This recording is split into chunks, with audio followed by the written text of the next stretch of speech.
Welcome back to ASM Motor Group. Today, 7 road rules that most British drivers get wrong, and what each one actually costs you. Brake warning light on, that's an automatic MOT fare. A red brake system light means don't drive until you know why.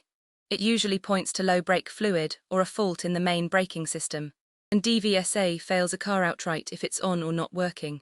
Drivers often confuse this with the separate amber ABS light, and assume a normal feeling pedal means it's fine to leave. It isn't the same warning, and if the underlying fault genuinely makes the car dangerous, driving on it is its own specific criminal offence, quite apart from whatever an MOT tester later finds. Get it wrong, and it's automatic MOT fail if the brake fluid warning light is illuminated, or the warning device is faulty. DPF light on, try the motorway before the garage. For many diesels, a 10–15-minute drive above 40 mph on a motorway or dual carriageway is enough to clear an amber DPF light. Yourself by burning off trapped soot. You don't always need to book it in straight away. This gets misread both ways.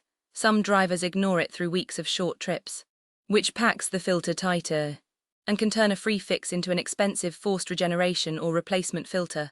Others panic and pay for a garage visit that a single motorway run would have solved. If the light stays on, turns red, or the engine light joins it, stop guessing and get it looked at. Get it wrong and it's a garage forced regeneration. Typically costs from around £100 if driving doesn't clear it. Costs vary by vehicle and garage. The warning light that means stop now. Low coolant or a failed cooling fan can make an engine overheat. And RAC guidance is direct. This could cause the vehicle to overheat and cause extensive damage to the engine. Stop-start summer traffic and long hot motorway runs are classic overheating triggers. And if the temperature warning light comes on, the safe response is to stop and switch off as soon as it's safe to do so, not to push on to the next services. That instinct to keep going is exactly how a warm engine becomes a wrecked one. Skipping a service doesn't save money, it delays it. A service exists to catch small, cheap problems: a perishing cam belt, degrading brake fluid, a clogging filter before they turn into breakdowns or expensive damage. RAC's own guidance is blunt, that low or no oil can seriously damage the engine. The false economy is easy to miss. A cam belt job that's roughly £400 minus £1,000 plus becomes a full engine. Rebuild if it snaps first. A missed service can put a warranty claim at risk if the manufacturer's schedule wasn't followed, and it dents the price a buyer will pay the day the car is sold. 75 mph instead of 60 mph, 18% more fuel burned. Official government testing shows driving at 75 mph instead of 60 mph uses around 18% more fuel. Speed alone is one of the biggest fuel wasters there is.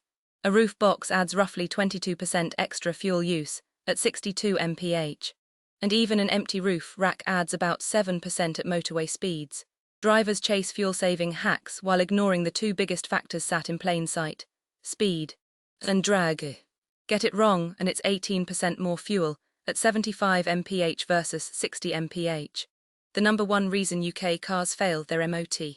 Lights are the single biggest cause of MOT failure in Britain. DVSA names a wrongly aimed headlamp as the most common individual fail item on the whole test.